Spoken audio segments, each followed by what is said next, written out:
Hi weavers, welcome back to Usha queen cooking channel. ఈరోజు మనందరికీ ఎంతో ఇష్టమైన సేమియా పాయసం అనేది చాలా సింపుల్గా అండ్ పర్ఫెక్ట్గా ఎలా చేయాలో చూపించేస్తానండి. దానికి కావాల్సిన పదార్థాలు చెప్తాను, నోట్ చేసుకోండి. ఒక ప్యాన్ తీసుకొని స్టవ్ మీద పెట్టేసేసి మంటని లో ఫ్లేమ్లో పెట్టి ఒక 2 టేబుల్ స్పూన్ల నెయ్యిని దాంట్లో యాడ్ చేసుకోవాలి. ఈ నెయ్యి అనేది కొంచెం కరిగిన తర్వాత మీకు నచ్చిన డ్రై ఫ్రూట్స్ని ఏమైనా తీసుకొని ఇలా కొంచెం చిన్న ముక్కల్లా కట్ చేసి ఆ డ్రై ఫ్రూట్స్ని దీంట్లో యాడ్ చేసుకోవాలి.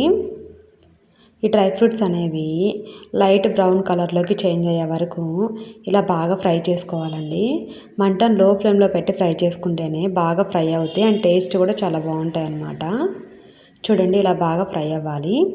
లైట్ బ్రౌన్ కలర్లోకి చేంజ్ అవ్వాలి. ఇలా లైట్ బ్రౌన్ కలర్లోకి చేంజ్ అయ్యాక మొత్తం నెయ్యి నుండి వీటన్నిటిని కూడా సపరేట్ చేయాలి.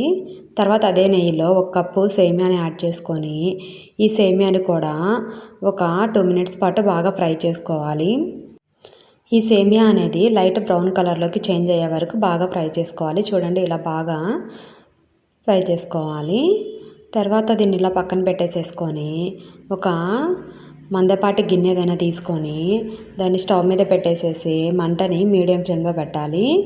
తర్వాత ఒక 2 కప్పుల వాటర్ని దీంట్లో యాడ్ చేసుకోవాలి. అలాగే 2 కప్పుల పాలను కూడా దీంట్లో యాడ్ చేసుకోవాలి. మీరు ఏ కప్పుతో అయితే సేమియా తీసుకున్నారో అదే కప్పుతో కొలతలు తీసుకోండి, పర్ఫెక్ట్గా వస్తుంది పాయసం అనేది. ఈ పాలు అనేవి బాగా మరగనివ్వాలన్నమాట. పొంగొచ్చే వరకు బాగా మరిగించుకోవాలి. చూడండి, ఈ పాలు అనేవి ఇలా బాగా పొంగొచ్చాక మంటని లో ఫ్లేమ్లోకి టర్న్ చేసుకోవాలి. తర్వాత ఇందాక మనం ఫ్రై చేసి పెట్టుకున్న సేమియా ఉంది కదా, ఆ సేమియాని దీంట్లో యాడ్ చేసుకోవాలి. తర్వాత ఇలా బాగా ఒకసారి మిక్స్ చేసుకోవాలి. ఈ సేమియా మొత్తం కూడా బాగా ఉడికే వరకు బాగా ఉడికించుకోవాలి మంటని లో ఫ్లేమ్లో పెట్టే. అప్పుడే పొంగు అనేది రాకుండా అలాగే మొత్తం పొంగిపోకుండా ఉంటుందన్నమాట. మంటను లో ఫ్లేమ్లో పెట్టి చేసుకుంటే కొంచెం టైం ఎక్కువ పట్టినా కూడా పొయ్యి నిండా పాలు పడకుండా అలాగే సేమియా కూడా బాగా కుక్ అవుతుందన్నమాట.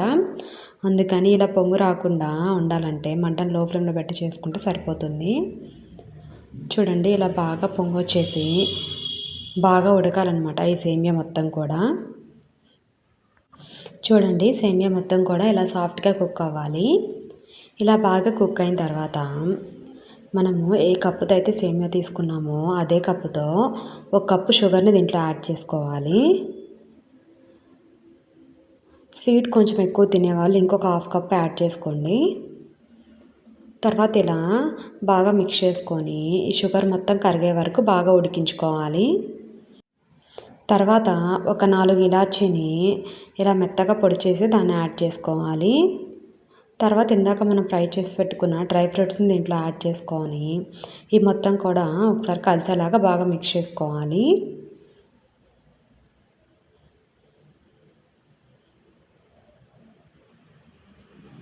ఈ షుగర్ మొత్తం కూడా కరిగి ఒక పొంగు వచ్చే వరకు మనం బాగా ఉడికించుకోవాలండి.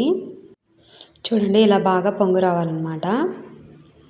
చూడండి, సేమియా కూడా ఇలా దగ్గరగా అయిపోయింది. ఇంకా మన సేమియా అనేది రెడీ అయిపోయినట్టేనండి. అలాగే కొంతమంది ఇలా చిక్కగా ఉంటే ఇష్టపడరు అనమాట, కొంచెం పల్చగా ఉండాలి అనుకుంటారు సేమియా అనేది. సో అలాంటి వాళ్ళు ఇంకొక 1 కప్పు వాటర్ని కానీ లేదంటే మిల్క్ని కానీ యాడ్ చేసుకోండి. అప్పుడు సేమియా అనేది బాగా పల్చగా ఉంటుందండి. సో ఇంకా స్టవ్ ఆఫ్ చేసేసి ఇంకా సర్వ్ చేసేసుకోవడం అంతే. టేస్ట్ అనేది చాలా బాగుంటుందన్నమాట. మీరు ఖచ్చితంగా ట్రై చేయండి అండ్ మీకు ఎలా వచ్చిందో నాకు కమెంట్ చేయండి. మీకు కనుక ఈ వీడియో నచ్చినట్లయితే ప్లీజ్ మా ఛానల్ లైక్ చేయండి మరియు సబ్స్క్రైబ్ చేయండి. మీ ఫ్రెండ్స్కి అండ్ రిలేటివ్స్కి షేర్ చేయండి. Thank you for watching.